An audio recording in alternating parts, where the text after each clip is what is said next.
IPL থেকে আনুষ্ঠানিকভাবে বাদ দেয়া হলো টাইগার পেসার মুস্তাফিজুর রহমানকে। শনিবার এক সংবাদ বিজ্ঞপ্তিতে এই খবর জানিয়েছে বিসিসিআই। আর এই খবরে উত্তাল হয়ে উঠেছে পুরো ক্রিকেট আঙ্গন। বেশ কয়েকদিন ধরে বাংলাদেশি ক্রিকেটারদের নিষিদ্ধ করার দাবিতে আন্দোলন করে আসছে ভারতের কট্টর হিন্দুত্ববাদী কয়েকটি সংগঠন। তারই প্রতিক্রিয়ায় ভারতীয় ক্রিকেট বোর্ড বিসিসিআই মুস্তাফিজকে কলকাতা দল থেকে বাদ দেওয়ার নির্দেশনা দেয়। সে নির্দেশনার পরিপ্রেক্ষিতে নিজেদের স্কোয়াড থেকে মুস্তাফিজকে বাদ দিয়েছে কেকেআর।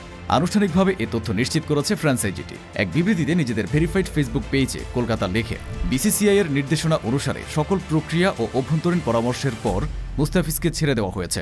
আইপিএল এর নীতিমালা অনুসারে কলকাতাকে বদলি ক্রিকেটার নেওয়ার অনুমোদন দিয়েছে বিসিসিআই। দ্রুততম সময়ের মধ্যে আরও বিস্তারিত জানানো হবে। এর আগে মুস্তাফিজকে কলকাতা দল থেকে বাদ দেওয়ার নির্দেশনা দেয় বিসিসিআই। দেবজিৎ সাইকিয়া ভারতের বার্তা সংস্থা এএনআইকে বলেন, সাম্প্রতিক সার্বিক পরিস্থিতির প্রেক্ষাপটে বিসিসিআই কেকেআরকে তাদের বাংলাদেশি খেলোয়াড় মুস্তাফিজুর রহমানকে দল থেকে বাদ দেওয়ার নির্দেশ দিয়েছে। প্রয়োজনে তারা বিকল্প খেলোয়াড় চাইলে বিসিসিআই তা অনুমোদন করবে। ভারতের একাধিক সংবাদ মাধ্যম জানিয়েছে, বাংলাদেশের সঙ্গে ভারতের বর্তমান কূটনৈতিক সম্পর্কের প্রভাব বিবেচনায় নিয়ে বিসিসিআই সেক্রেটারি মুস্তাফিজকে আইপিএল খেলতে না দেওয়ার পক্ষে। এছাড়া বাংলাদেশের সংখ্যালঘু হিন্দু সম্প্রদায়ের উপর নির্যাতনকে অন্যতম কারণ হিসেবে উল্লেখ করা হয়েছে।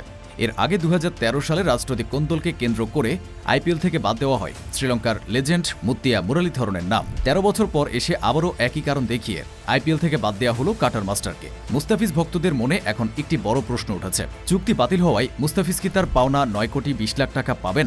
আইপিএল এর নিয়ম অনুযায়ী কোনো খেলোয়াড় যদি ইনজুরি বা বোর্ডের নিষেধাজ্ঞার কারণে সব ম্যাচ খেলতে না পারেন, তবে তার পেমেন্ট দেওয়া হয় প্রো রাটার ভিত্তিতে। অর্থাৎ তিনি যে কয়েকটি ম্যাচে স্কোয়াডে উপস্থিত ছিলেন এবং যে কয়েকটি ম্যাচ খেলার সুযোগ পেয়েছেন, কেবল সেই সময়ের জন্যই টাকা পাবেন। তবে ইনজুরি খেলোয়াড়ের ব্যক্তিগত সমস্যা কিংবা দলের হস্তক্ষেপ নয়, বরং বিসিসিআই এর কারণেই নিষেধাজ্ঞার মুখে পড়তে হলো মুস্তাফিজকে। তবে এমন ক্ষেত্রে চুক্তির টাকার শর্ত কি হবে তা নিয়ে গঠনতন্ত্রে বিস্তারিত কিছু বলা নেই। তবে এই ঘটনাটি যতটা না অর্থের ক্ষতি, তার চেয়ে বেশি সম্মানহানির বিষয়। মুস্তাফিজের প্রতি এই বৈষম্যমূলক আচরণের খবর ছড়িয়ে পড়তে সামাজিক যোগাযোগ মাধ্যমে প্রতিবাদের ঝড় উঠেছে।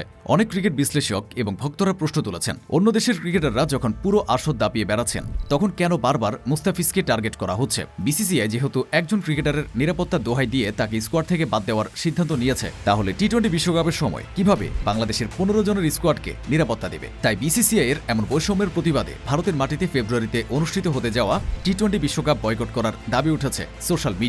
মুস্তাফিজের প্রতি বিসিসিআই এর এই সিদ্ধান্তকে আপনি কিভাবে দেখছেন? আপনার কি মনে হয় এর প্রতিবাদে আমাদের কঠোর হওয়া উচিত?